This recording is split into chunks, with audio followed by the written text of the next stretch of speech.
ধর্মকে মানুষ এভাবে বিকৃতি করে। আজকে আমি এমন বিষয়ে কথা বলবো যেটা এর আগে সম্ভবত ওইভাবে বলি নাই। আজকে আমি বলি, চরমুনার জিকিরে লাভ দেওয়ার বিপক্ষে আমরা না। আশ্চর্য লাগলো না শুনে? আশ্চর্য লাগে নাই? চরমুনায় জিকির করতে করতে বাঁশে ওঠে। আমি আজকে আপনাকে বলতেছি আমরাও বাঁশে উঠবো। আগে শেষ করতে দেন কথা। আমি বলতেছি আমরাও বাঁশে উঠবো, এই কথা বলে শেষ করি নাই। সায়েন্টিফিক্যালি ব্যাখ্যা, ডাক্তাররা বলতেছে মাঝে মধ্যে পানিতে নেমে হাত পা জোরে জোরে আশ্রানো লাগে, তাহলে গোটা বডি স্ক্যান হয়। মাঝে মধ্যে দৌড়াদৌড়ি করতে হয়, কোনো বাজি ধরতে হয় না যে মাহমুদ ভাই আমি যদি আপনার আগে দেয় 20,000, আপনি গেলে 20,000, তাহলে হারাম। কিন্তু এমনি যদি দুইজন দৌড় দেই এটা জায়েজ আছে, শরীর চর্চা। তাহলে এই যে লাভ তারা দিচ্ছে, শারীরিক কোনো ক্ষতি আছে নাকি?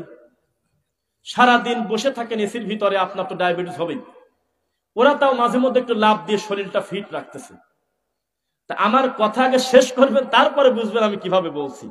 আমি বলেছি লাভ দেওয়া কোনো দোষের কিছু না, আমরাও একসাথে লাভ দেব জাগতিক কল্যাণের আশায়। কিন্তু অসুবিধা হয়েছে আর এক জায়গা। এই লাভটা দেওয়ার সময় শুধু লাভ দেয় না, সাথে আমার আল্লাহর নাম পেঁচায় এনেছে, সাথে জিকিরের নাম করে বলতেছে হু হু অথবা ইল্লাল্লাহ। আচ্ছা বাদ দিলাম, শুধু সুবহানাল্লাহ ধরলাম। এই যে জিকিরটাকে যুক্ত করে দিল, আমাদের আপত্তি শুধু এই জায়গা।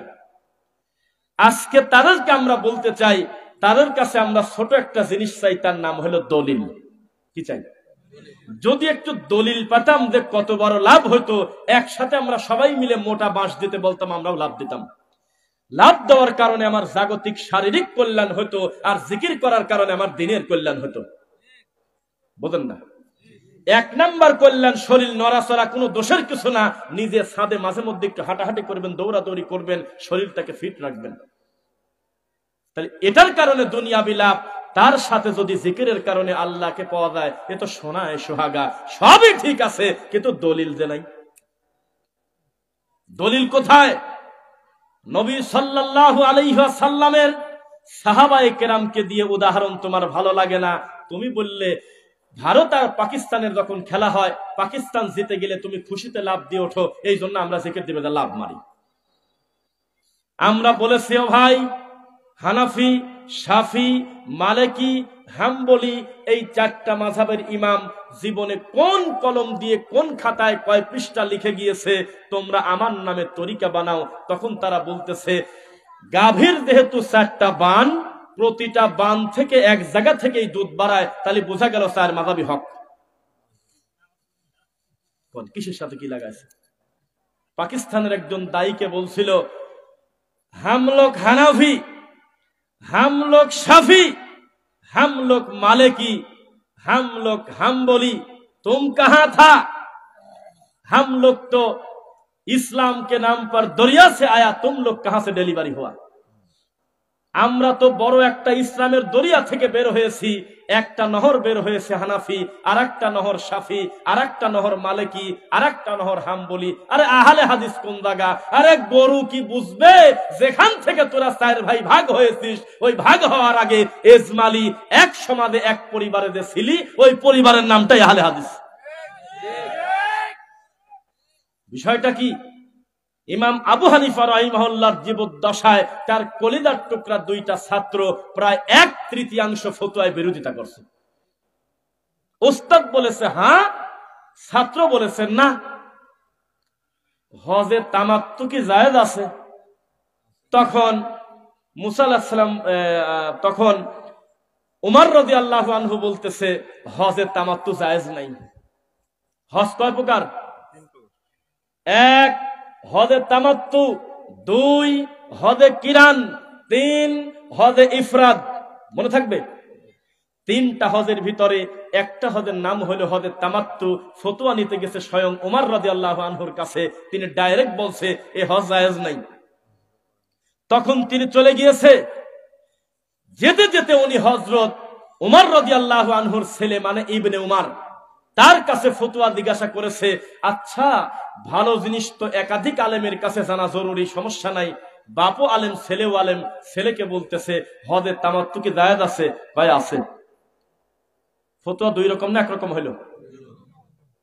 তো দুইজনের কাউকে কি আপনি বেদাতি বলতে পারবেন? দুইজনই জান্নাতি না, দুইজনই নবীর সাহাবী কিনা বলেন?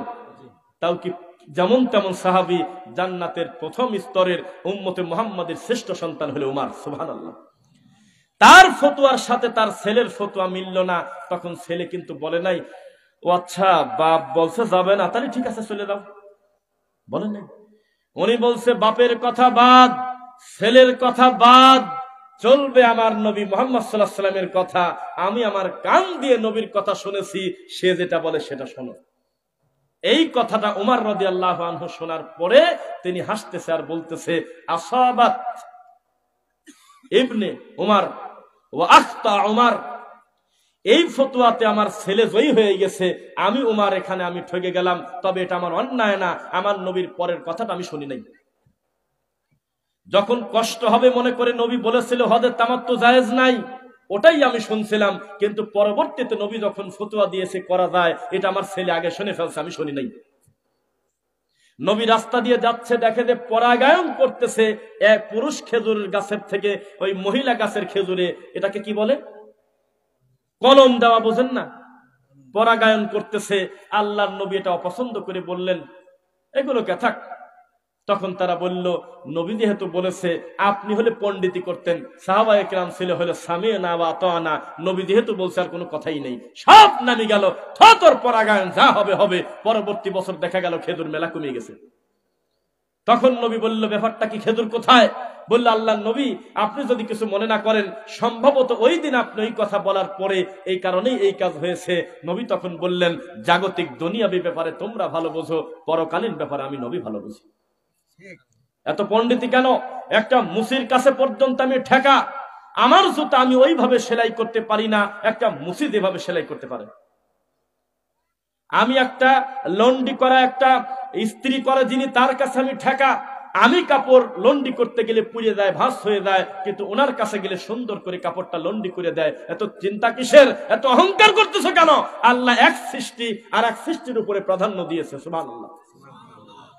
পৃথিবীতে যত ছোট রাষ্ট্র থাক, আপনি ফু দিয়ে উড়াই দিতে পারবেন না। কোন রাষ্ট্রে তেলের কাছে ধরা, কোন রাষ্ট্রে গ্যাসের কাছে ধরা, কোন রাষ্ট্রে বস্ত্রর কাছে ধরা, একা একা কোনোদিন কোন রাষ্ট্রে ফু দিয়ে উড়াই দেওয়া যায় না। এভাবেই আল্লাহ সৃষ্টি করেছেন, এভাবেই আল্লাহ সীমারেখা করেছেন। অথচ মানুষ আজকে অহংকারের কারণে, কিবারের কারণে সত্য অস্বীকার করে। নবী সাল্লাল্লাহু আলাইহি ওয়াসাল্লাম বললেন তোমরা কি জানো অহংকার কাকে বলে?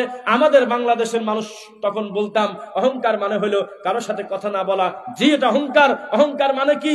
অহংকার মানে হলো দামি ঘড়ি হাতে দেওয়া, অহংকার মানে হলো দামি জুব্বা পরা, অহংকার মানে হলো কারোর সাথে কথা না বলে চলে যাওয়া, কাউকে গুরুত্ব না দেওয়া, এটা অহংকার হতে পারে। তবে মূল অহংকারের সংজ্ঞা বাংলাদেশের মানুষ আদৌ জানে না, খুব কম জানে। নবী বললেন তোমরা যেটা ব্যাখ্যা দিলে এটাকে অহংকার বলে না। অহংকার হলো আল্লাহর ওহী অস্বীকার করার নাম হলো অহংকার। যেই লোকটার সামনে নবীর সুন্নাহ আছে, দলিলও আছে, কোরআনের আয়াত আছে, সপক্ষে হাদিসও আছে, এরপরেও সে বলতেছে রাখো তো তোমার হাদিস, আমার পীর বাবা কি বোঝে না, আমার বড় হুজুর কি জানে না? এই কথা যদি বলে তার থেকে বড় অহংকারী আর পৃথিবীতে নাই। এটাই নবীর সুন্নাহ।